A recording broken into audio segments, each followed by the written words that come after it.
Now, an erratic water supply coupled with a failing sewage system are glaring indicators of the beginning of a water crisis. Joining us to discuss the impacts of toxic water supply in the country is water expert Dr. Anthony Turton. Can I call you Tony, doctor? By all means. Oh, well, many doctors prefer to be called doctor, oftentimes. I'm not precious about these things. Okay. How bad is the situation right now? Let's start at the beginning. How bad is the water crisis right now on a scale of 1 to 10? On the scale of 1 to 10, we are pretty close to 10 being the worst. We are very, very close to that. And the reason is quite simple. Approximately 55 to 60% of our municipalities are in some form of financial distress.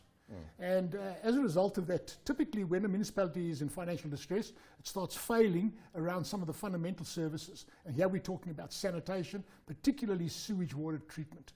We've got 824 sewage systems in South Africa. We produce 5 billion litres of sewage every day in the country. We discharge about 4.2 billion litres every single day, untreated or partially treated, back into our national water resources. So we have a sewage crisis more than a water crisis in South Africa.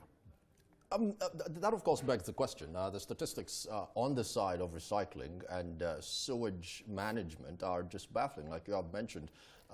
Where are the deficiencies here? Because clearly this is a crisis in the making. Well, it's been a crisis it's a slow onset disaster, and it's one of these. It's the sort of the frog in the heating up water, in the boiling water. Okay, that's where we've been for the last decade or so. We've known about this. There's nothing new about this, in terms of water sector professionals. The good news is that it's actually not a very, very bad news story. The good news is that we've managed water as a stock. That's a stock of water. When you've finished it, you throw it away. It's over. But that's not what water is. Water, in fact, is a flux. Water is an infinitely renewable resource. So all we need to do is change our mindset at management level. And what we need in this regard is policy certainty from the presidency about the rejuvenation of our national economy, using water as a critical element because water is an ultimate economic enabler. And the good news about the bad crisis is that you will never let a good crisis go to waste.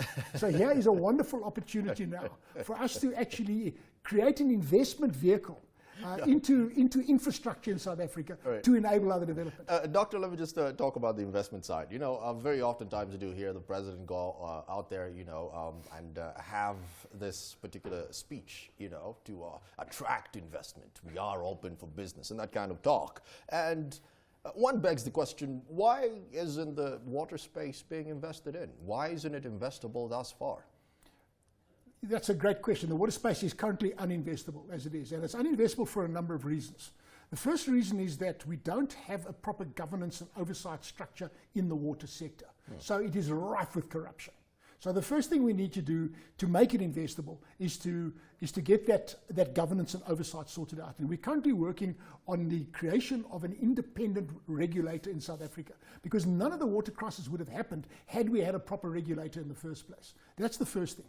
The second thing now, the pricing of water. Because water in South Africa has been nationalized, it's got no economic value. It's given out as a public good, and therefore there's no return on investment. So we have to have a business model that looks at a return on investment other than just the private capital that's going to make money for rich people. If on one end we are seeing the nationalisation, as it has actually been called, then one might argue constitutionally there are obligations, at least from the public side. And one of my colleagues, Karabo, was telling me that this is a big crisis because in the Constitution, one as a South African is eligible to have electricity and water that is actually, let me say, drinkable. I'm paraphrasing here. But give me a sense of how unconstitutional this actually gets. Well, it's absolutely unconstitutional, but now let's unpack the water story. Water story is a very complex story, okay? So water as a human right is water for drinking purposes. A person drinks 2 liters of water per day if you're lucky. So it's not very big water. So you can deal with that water as a constitutional issue quite easily. To live a decent quality life, you need about 250 liters of water per person per day. Now you can bath yourself, you can cook food, you can grow a little food garden if you want to. Okay, so that's medium-sized water. Big water is water for the economy, water for agriculture. For every calorie of food, it's a liter of water required. So for a 3,000 calorie per person per day, that's 3 tons of water per person per day. That's big water. So water isn't one thing. You get small water, medium water, big water. Water as a human right is a small water issue. We can take care of that very, very easily if we now create this investment vehicle into the water sector. Because now you're not only creating jobs, you are enabling other activities to take place. And so this is the important thing about understanding water, particularly in the context of the South African crisis at the moment. Right, Doctor, let's touch another issue. Now, I did have a chat just in that same chair. We did have Mr. Kimi Mokwetu, and he kind of had the bill of health for many of these municipalities, and some of the agencies that were not actually performing was Rand Water. No surprise there. Now, I do understand also that you have had a meeting with Dlamini Zuma, and are these issues like the corruption or the discrepancies on the municipality level, the likes of Rand Water, are these things that have been addressed? Have you brought this kind of conversation forth? Yes, okay, let me just give a bit of defense to Rand Water. Rand Water is one of the biggest water utilities of its kind in the world. It is a world-class entity. It's probably having some problems, but it's not failing by any stretch of imagination. Let's just get that sorted out immediately. The important thing is that, yes, we are speaking at the moment to the ministry, to the presidency. We had a very, very fruitful meeting last Monday. The minister within the presidency, Nkosazana Dlamini Zuma, said something very interesting. She's aiming for 5% economic growth in South Africa, and this was immediately supported by Dr. Van Zyl, the CEO of Toyota South Africa. So this initiative is a private sector initiative working in partnership with government aimed at 5% economic growth in South Africa. And I can immediately see in your eyes that you're Doctor, I don't know where this 5% is coming from. So this is an aspirational level. It's an aspirational level. It's not going to happen tomorrow.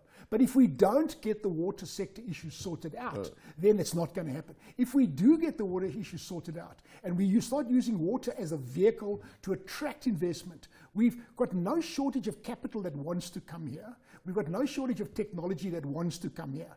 What's missing at the moment, the big sort of disabler, is policy uncertainty. Policy uncertainty about 100 different issues. So if we can get that policy certainty, we're not going to get 5% economic growth tomorrow, but we can certainly start realistically working towards that over the next decades.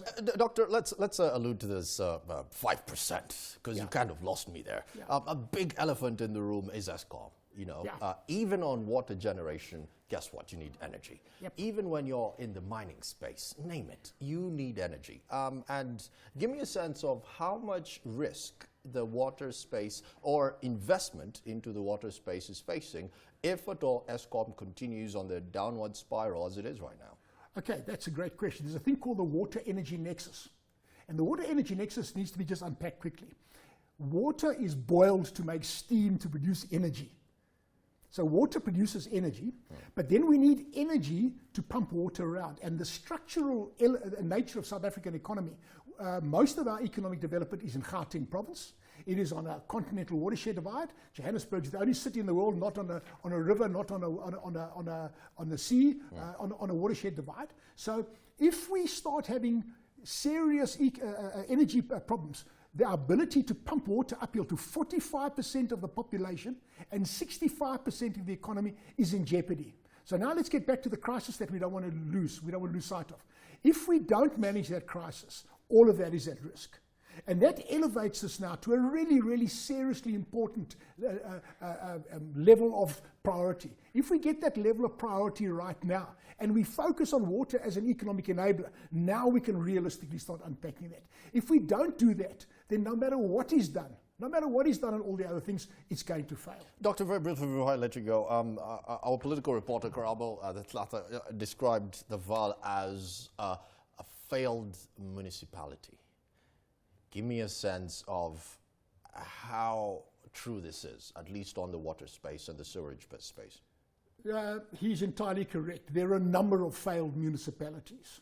I can just name Makanda, Grahamstown, is equally as failed as Vereniging Mfuleni is. The Brits municipalities equally as failed. Places in KZN equally as failed. We've probably got about, as I said, 60% of our municipalities are in some form of distress, the most extreme of which are a totally failed system. So when we're talking about state failure, it's not a question of the whole state suddenly collapsing.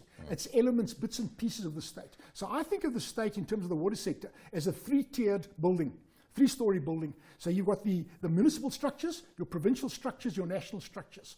All of your municipal structures are in distress today. 60% of them are failing in one way or another. Yeah. Unless we stabilize that, the rest is going to collapse. But the good news is that the rest hasn't collapsed yet. So in other words, once again, let's not let this good crisis go to waste. We can, in fact, use this crisis to galvanize attention. The important thing is to build bridges across traditional divides in South Africa, the racial divides, the economic divides. When people are focused on this one very, very bad animal in the room, then we can get things done. So actually, I'm quite optimistic about this.